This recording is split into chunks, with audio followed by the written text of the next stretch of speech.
I almost side-eye myself, Amir, what were you doing? Like, what crack did you smoke? Just kidding. Just kidding, because I really don't do crack, but it's just a joke. But what's good, family? Welcome back.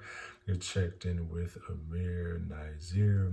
And before we get started with today's video, family, as always, I wish you all inner wealth, which we know is the overall state of our holistic health, family. So, today's video is about how starting a business, family, forced me to seek my highest self. I'm going to start with the first step on this journey. Well, not even necessarily the first step, but just starting with point one. So, I had to let go of my old self, right? Not that my old self was just extremely bad person. No, it's not anything related to that. I've always been a very exceptional, well-rounded young man. But to get to the point, what I mean by, letting go of my old self is just letting go of my old self, right? So this could include habits, beliefs, attitudes, all of those things, getting rid of ego. So for example, in one of my earliest videos, I talked about my journey to, becoming sober and giving up alcohol. That's a perfect example. So that's part of the process. How can I truly evolve? How can I truly scale a business, build a business, run a business, and be focused, and fulfilling, my soul's purpose, on a personal level and on a business level if I'm out partying, if I'm out at the club, if I'm out at a strip club, if I'm out drinking every day, drinking on a random Tuesday afternoon, So just, getting rid of my old self, killing off my ego, just letting go of bad habits, letting go of any limiting beliefs, letting go of self-sabotaging behaviors, just overall getting rid of my old self, because stepping into fulfilling, my soul's purpose and mission, and stepping into this new role of fulfilling my business's vision and mission, it requires a more evolved Amir. It requires a more evolved me. And I can't complete this if I'm holding on to an old version of myself that is not evolved to a state that can handle my current mission, that can handle what I'm facing currently, So in life, it's a progressive journey. And so I have to let go of my old self at every step of the way. But more specifically, with starting my business, I needed to let go of my old self so that I could truly step in, be focused and committed to the mission at hand. I have to limit my distractions, right? I have to avoid distractions, right? I can't indulge in any distractions because this is of the utmost importance. So I would say point number one with how starting a business forced me to seek my highest self is simply letting go of my old self, right?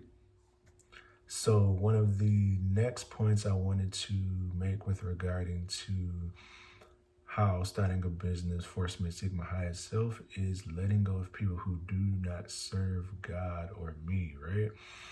And, any person who starts a business, any person who starts their entrepreneurial journey will tell you that there's something to be said about starting a business and starting this journey that just reveals the true colors of those around you, right? It's like naturally you will see and you will learn who's for you, who's not for you, who always had pure and good intentions, who didn't have good and pure intentions, who were there for just a season, and who's there for the long haul, right?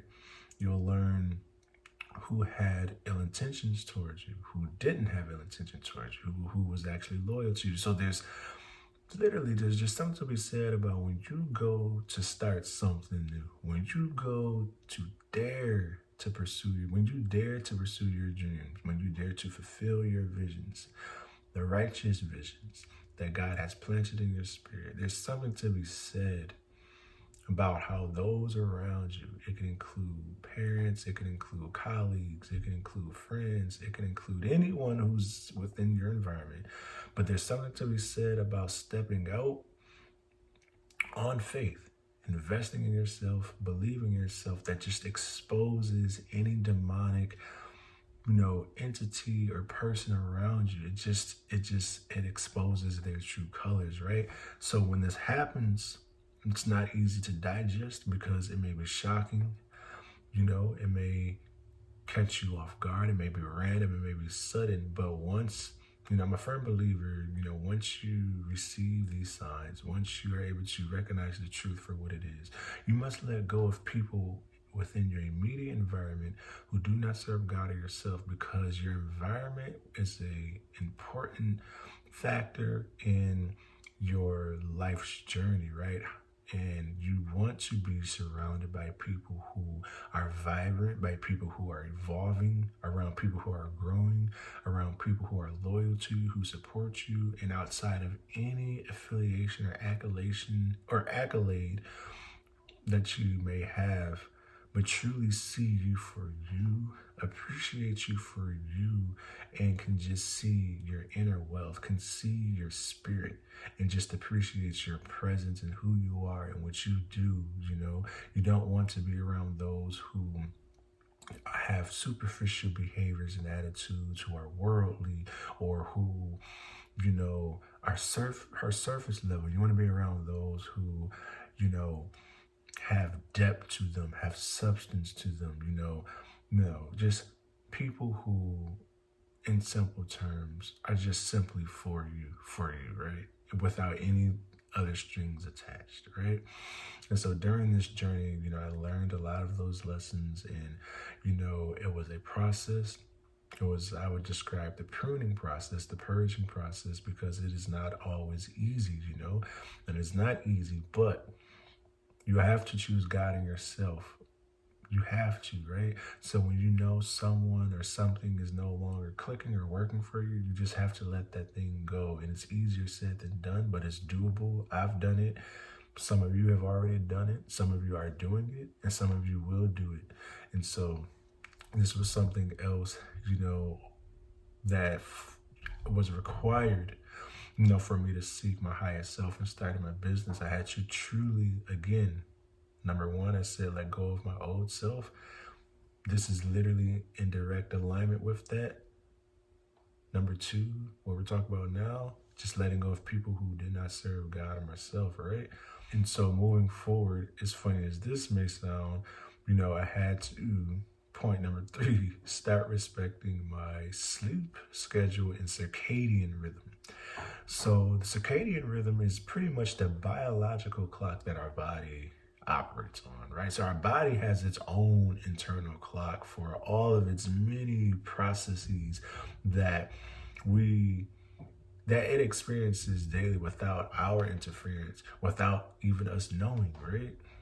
And so I had to respect my sleep schedule, because since my undergraduate days, when I was an undergrad, I would pull all-nighters, and it's funny because when I think about this now, I almost just look at myself with, in such I almost side-eye myself, Amir, what were you doing? Like, what crack did you smoke? Just kidding. Just kidding, because I really don't do crack, but it's just a joke. But yeah, Amir, like, what were you thinking, right? What were you thinking to stay up all night? Regardless of course, I take my learning seriously, education seriously. I've always had a curious mind. I've always sought higher consciousness and intelligence, but it does require me, just disrespecting my sleep schedule and circadian rhythm, because now I view it as ungodly, And so again, how can I function at my highest capacity if the next day I'm waking up just still tired, right? Still not fully rested from the previous day. So now I'm groggy, now I'm moody, now I can't focus mentally, now I can't be present in the moment. Now I'm struggling to get through today's tasks because I failed to go to sleep, at a reasonable time the previous night.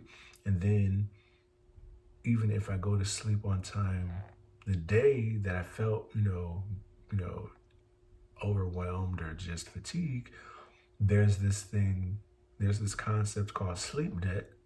So now I'm still in sleep debt. I'm still not fully rested from all the other days or maybe day that I did lose sleep. So to keep this point simple, yeah, starting a business, I've learned, yes, it requires a lot of hours, it requires a lot of work, but honestly, my health is something that I just won't sacrifice.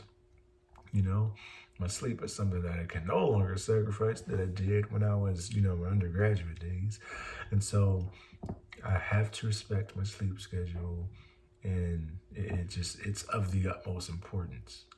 And this fits right in perfectly with my next point, number 4, which is to stop procrastination.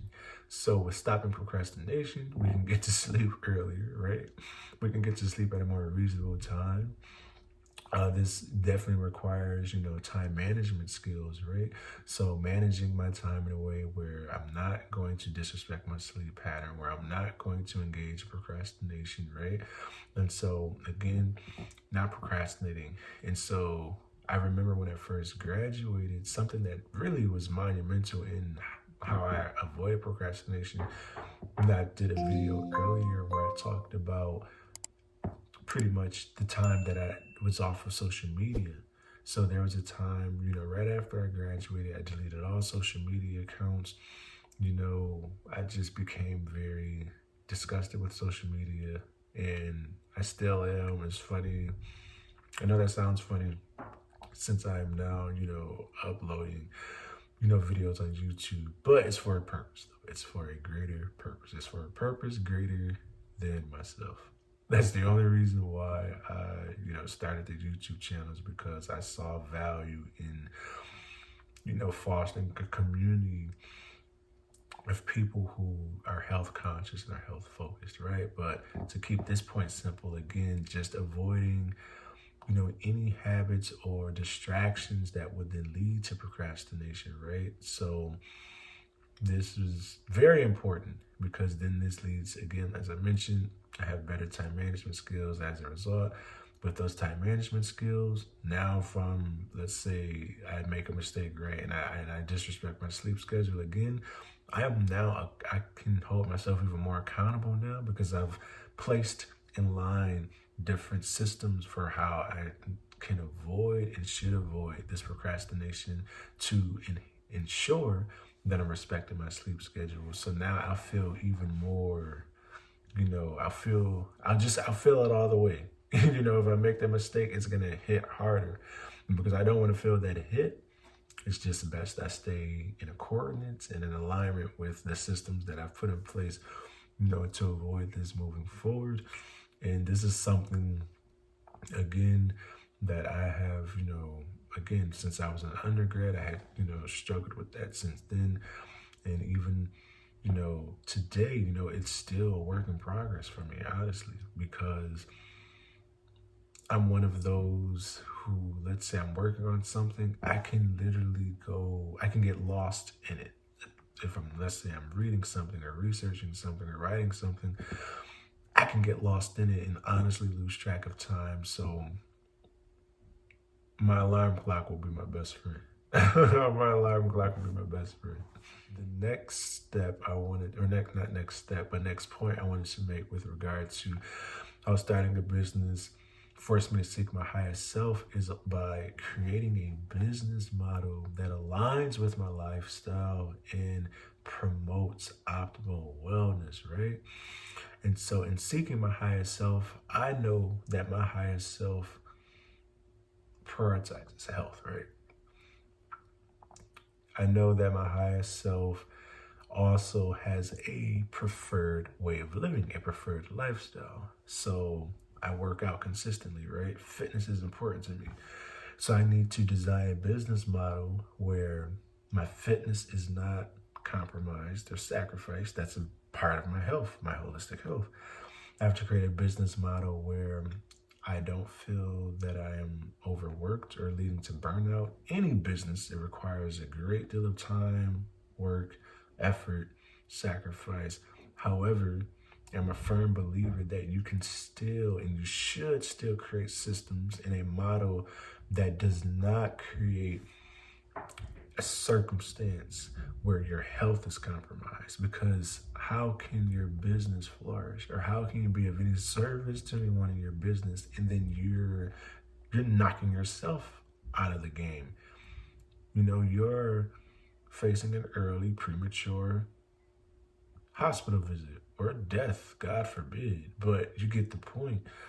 So just creating a business model, creating systems that allow me to sustain my health, allow me to remain well while serving, humanity, while serving my community, because it's impossible to pour from an empty cup. I want to be able to pour from overflow, because when I'm pouring from overflow, my community is getting the best of me, my people are getting the best of me, and when my community and people are getting the best of me, I am fulfilling my soul's purpose and what God is calling me to do, with the utmost honor, integrity, and effort. And my craft is at its best. And I always want my craft to be at its best, even when there's still room to grow.